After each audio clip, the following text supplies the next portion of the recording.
Here's the bottom of the hull inboard. There's the top bit of the hull. This little block looks like it went only into the hull section.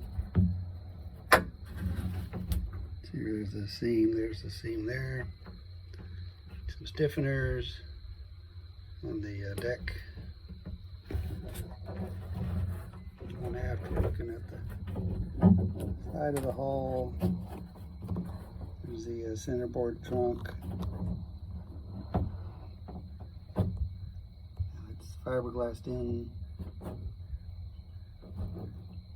see if there's any obvious area needs any repair or damaged. There's the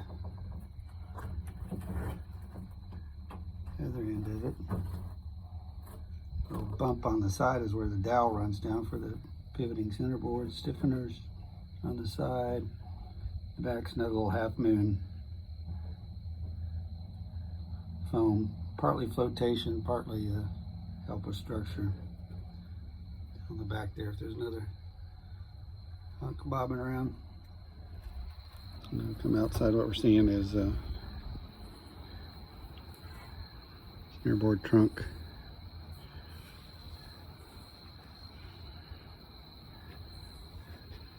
Here's the hole we were just inside. And there's that block inside. And there's the bow. And this is port side. Over onto the starboard side.